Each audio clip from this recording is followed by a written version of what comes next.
one of the best shooting big men of all time. Bob McAdoo won Rookie of the Year, MVP, and 2 scoring titles in his first 3 seasons in the league with the Buffalo Braves. He also helped the Los Angeles Lakers reach 4 straight finals, winning titles in 1982 and 85. And the center, Big Mac, number 11, Bob McAdoo. Bob McAdoo, a tremendous scorer, a big center, 6'10", long, who could go outside and shoot the basketball. Bill Russell calls him the best shooting player at any position I've ever seen. How do you stop McAdoo? You don't. He could score anywhere on the court. He could score from down low. He could go out 3-point range. He could go 2-point range. He could do it all. I've never seen guys shoot the basketball like Bob McAdoo. I haven't, okay, of that size. I haven't.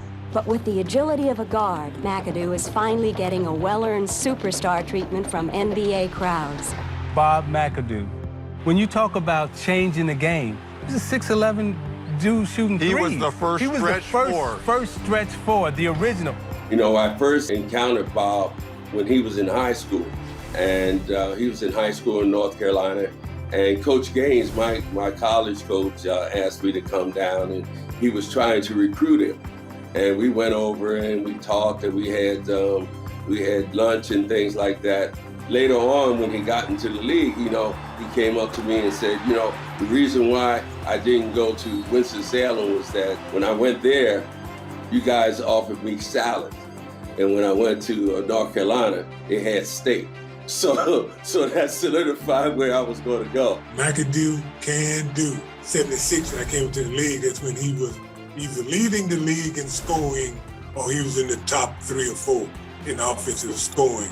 McAdoo's career scoring average 27.8, the 3rd highest in the history of the NBA behind Chamberlain and Abdul-Jabbar. He was one of the first big men that I saw, you know, that had a serious perimeter game for someone that long and being able to put it on the floor and to go wherever he wanted to go.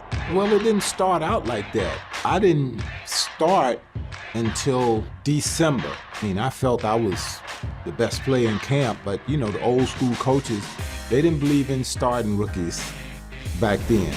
And our all-star forward got hurt, Bob Kaufman, and when he got hurt, they inserted me into the lineup. I think I was averaging about 6 points a game at that point in December. From December until the end of the season, I basically led the league in scoring my rookie year. I mean, I was averaging 33 points a game from December until the end of the regular season. So it wasn't easy. I mean, it was frustrating the first couple of months of the season because you know, you might come in for 5 minutes and then you're out, you know, after you've been starting and playing your whole career. That was an adjustment I had to make. But once I was on the court for 35, 40 minutes, everything just flowed and came into place because I didn't get discouraged.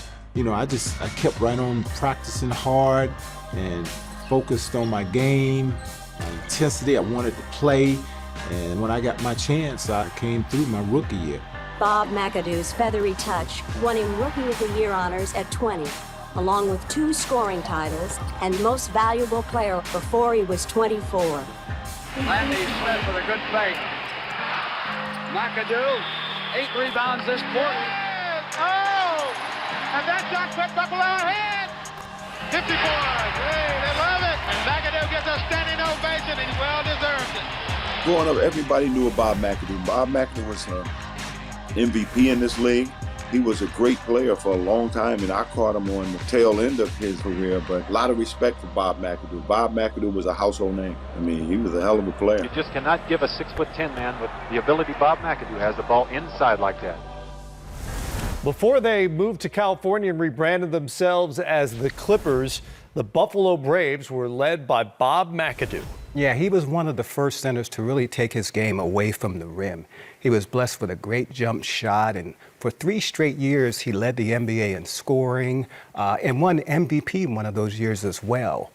But the Buffalo Braves didn't win a lot of games, and he sort of bounced around to a couple teams, played in Boston, played with the Knicks, and finally found salvation with the Showtime Lakers. Now, what did it mean to his career to get that sort of validation as a champion with the Lakers? Well, he was still a scorer, just in a different role, playing a six-man, coming off the bench, giving them some firepower, and the Lakers could use it. He won 2 championships with the Lakers. Big time for Showtime, a large man with real skill. And getting set to come in and entering the ball game is Bob McAdoo, and what a great story he is, because McAdoo had to bury his ego after being the top dog on 5 different clubs. He wants a championship. When I finally got to the championship in LA, it was at a level that I had never known before because of the scrutiny by the press, TV, everybody's there for every practice, every game. My thought pattern was, because I had been in the league for 9-10 years and I had never gotten to this level, I'll die to get this trophy. Bob McAdoo, they have found a home here in LA. I remember we played the Philadelphia 76ers. They had a great team, and all the press was about, Julius Erving is going for his first championship. Nobody said anything about Bob McAdoo going for his first championship. And I said, the hell with that. I said, Philly will win this championship over my dead body.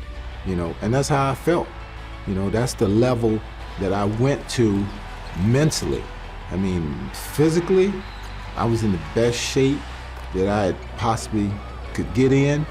The team was. I knew I had a chance because I had other stars on the team with Kareem and Magic, Jamal Wills, Norm Nixon, Michael Cooper. I mean, I knew everybody was in that same mindset with me. So I knew we had a chance to win if all of us came with our A game. The Lakers are the world champions. It's taken me 10 years to get here, and I'm finally here.